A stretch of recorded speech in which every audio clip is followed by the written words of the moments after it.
What's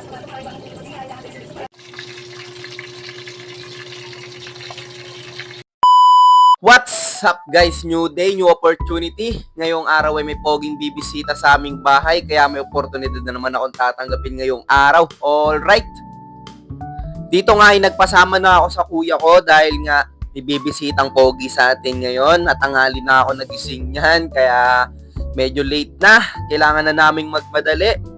Dito ay bumiyahe na kami para magpunta kami sa bibilan namin ng mga panghanda natin dyan. Kahit simpleng handa lang, syempre, di ba? Mas maganda yon. Pagkatapos kong ang iwan yung mga damit ko sa laundry shop ay dali-dali, pumunta kami sa Dali para bumili. Dito na kami bibili ng mga lulutuin natin dyan at saka syempre ng ala. Kailangan yun. May bisita eh.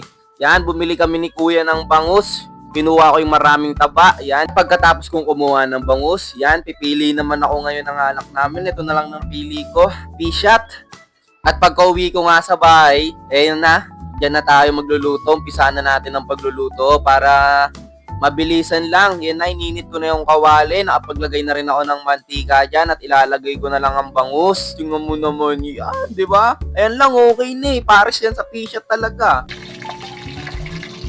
Alright guys, balik tayo sa kwento. Medyo naantala tayo dahil dumating yung order ko sa Shopee. Alright, sarap na pumasok lalo na ito sa work. And yan, balik tayo sa kwento dito guys. So yan, luto na namin yung bangus niyan. Iniiwa-iwa na ni kuya para food trip na lang talaga nito mamaya.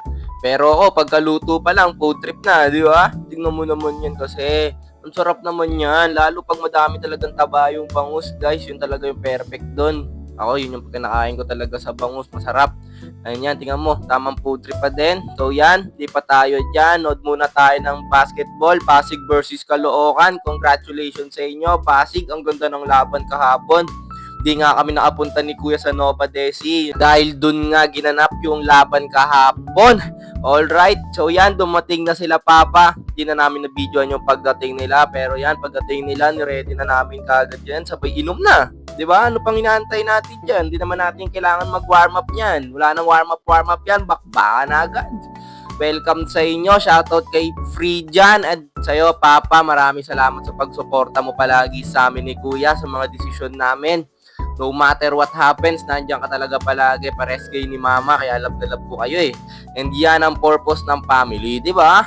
Yan yung purpose ng family. Kaya kailangan mag-successful ang mga anak. Para lang din naman talaga sa magulang. Kung ako lang mag-isa sa buhay ko eh. Kung wala naman, kung hindi dahil sa kanila, hindi ako buhay eh, di ba?